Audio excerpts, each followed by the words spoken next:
बोलिए एकादशी महारानी की जय। आप सभी भक्तों को आषाढ़ मास कृष्ण पक्ष 10 जुलाई दिन शुक्रवार 2026 योगिनी एकादशी की बहुत बहुत हार्दिक शुभकामनाएं, बहुत बहुत बधाई हो। यह योगिनी एकादशी जो ग्रस्तों की है वह 10 तारीख को मनाई जाएगी। जो वैष्णव हैं, जो निम्बार की हैं, जो गुरु की संप्रदाय से दीक्षित हैं, उनकी एकादशी व्रत 11 जुलाई दिन शनिवार को है। योगिनी एकादशी के विषय में एक बार भगवान श्री कृष्ण से युधिष्ठिर ने पूछा, हे केशव, हे माधव, हे गोविंद, ये योगिनी एकादशी क्या है और इसे क्यों करना चाहिए? इसके व्रत का क्या प्रभाव है? इसके व्रत से क्या प्राप्त होता है? भगवान श्री कृष्ण कहने लगे, बड़े भैया, यह बहुत ही श्रेष्ठ व्रत है। श्रेष्ठ व्रत है? हाँ। देखो बड़े भैया, इस व्रत को करने वाला व्रती इहलोक और परलोक दोनों में सुख प्राप्त करता है। जिसने अपने पूर्व जन्म में बहुत पाप कर्म किए हैं, और तो और कहाँ तक कहें कि अगर कोई बहुत पुराने रोग से ग्रसित है या कोई कोढ़ी है, वह भी इस व्रत के प्रभाव से उस रोग से मुक्त हो जाता है। कहने लगे, बड़े भैया, इसकी एक पौराणिक कथा है कि यक्षों का राजा कुबेर अलकापुरी नगरी में राज्य करते थे और राजा कुबेर बड़े धर्मात्मा, बड़े सत्य प्रतिज्ञ थे और भगवान देवादिदेव महादेव के अनन्य भक्त थे। उनका एक सेवक था जिसका नाम था यक्ष हिममाली। उसका काम था कि यक्षराज कुबेर जब भगवान भोलेनाथ की पूजा करते तो सबसे पहले वह उनके लिए पुष्प लाकर रखता। उस हिममाली यक्ष की पत्नी थी जिसका नाम था विशालाक्षी। वह बहुत ही सुंदर थी। कुछ समय व्यतीत हुआ। एक समय की बात, एक बार हिममाली पूजा के लिए मानसरोवर से पुष्प तोड़ने के लिए गया। उसने वहां पर पुष्पों को एकत्रित कर लिया और उसके मन में काम भावना जागृत हुई। अब तो महाराज वे कामासक्त हो गया, काम में अंधा हो गया और अपनी पत्नी से विहार करने का मन में विचार करके अपनी पत्नी के पास गया और पूजा के पुष्पों को वहीं छोड़ गया, अपनी पत्नी से विहार करने लगा।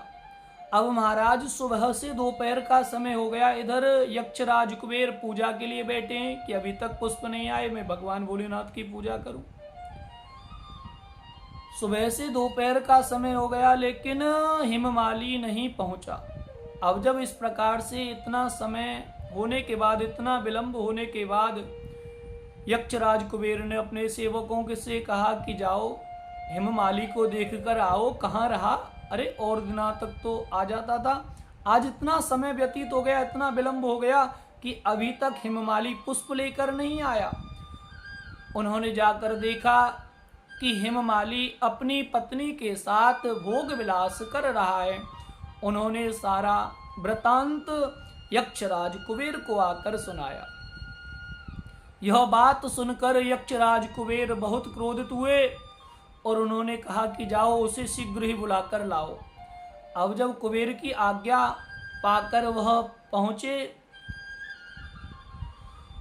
और वह जब उनके साथ आया तो कुबेर को देखकर वह डरने लगा, कांपने लगा। कुबेर ने क्रोध में कहा, अरे अधम, अरे नीच, अरे मूर्ख, आज तूने मेरे देवादिदेव महादेव की पूजा का अपमान किया है। जा, आज मैं तुझे श्राप देता हूं कि तू स्त्री के विरह में तड़पे और मृत्युलोक में जाकर तू कोढ़ी बन के अपना जीवन व्यतीत करे। अब जब कुबेर की ऐसी श्राप की बात सुनी तो हिममाली कांप गया और देखो क्रोध के प्रभाव से जो कुबेर ने उसे श्राप दिया था, उस श्राप के कारण वह तत्क्षण स्वर्ग से पृथ्वी पर आके गिर पड़ा और पृथ्वी पर आके वह कोढ़ी बन गया। लेकिन भगवान भोलेनाथ की पूजा का इतना प्रभाव, भगवान भोलेनाथ की कृपा का इतना प्रभाव रहा कि उसकी बुद्धि मलिन नहीं हुई। अब तो महाराज अपने पूर्व कर्मों को याद कर करके, स्मरण कर करके वह गिलानी से अपना जीवन व्यतीत कर रहा है। अब महाराज एक दिन उसके मन में विचार आया, ऐसे जीवन को जीने से मुझे क्या लाभ, क्यों ना मैं इस जीवन को नष्ट कर दूं।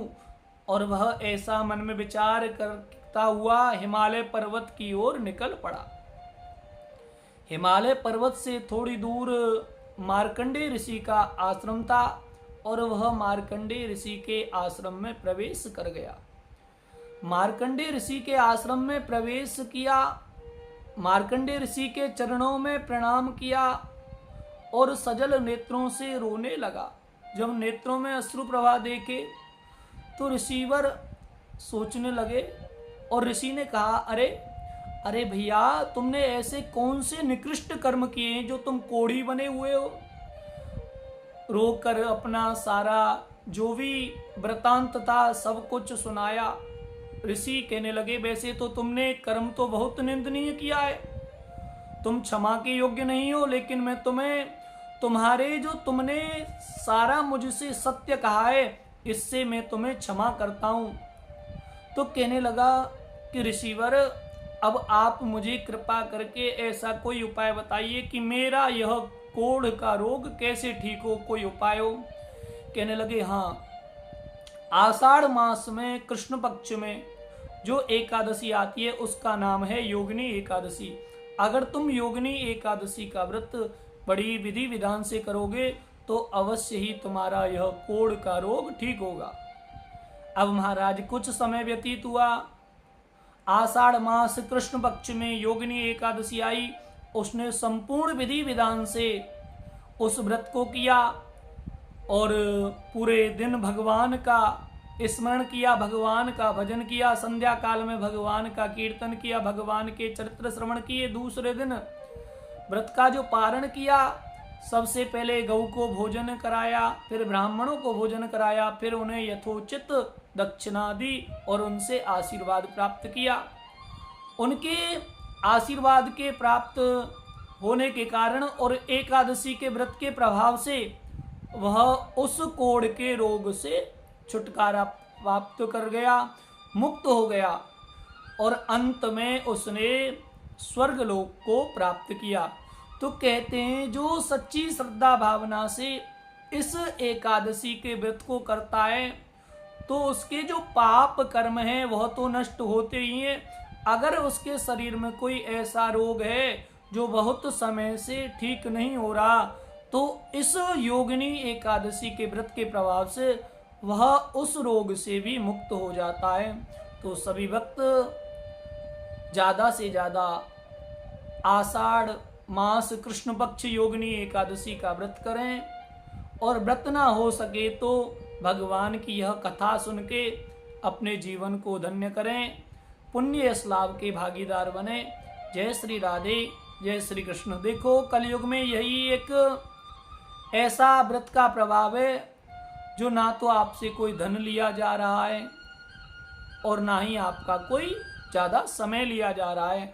अगर आप भगवान का व्रत नहीं कर सकते तो भगवान की कथा श्रवण करते हैं तो वह ऐसा कहा गया है कि जो इस कथा को सुनता है, जितना 51 ब्राह्मणों को भोजन कराया जाता है वह फल उसे प्राप्त होता है, वह कथा सुनने वाले व्रती को प्राप्त होता है। और जो व्रत करता है, कहते हैं कि जो 88,000 ब्राह्मणों को भोजन कराया जाता है वह फल उसे प्राप्त होता है जो इस योगिनी एकादशी का व्रत करता है। तो सभी भक्त ज़्यादा से ज़्यादा संख्या में योगिनी एकादशी का व्रत करें। जय श्री राधे, जय श्री कृष्ण।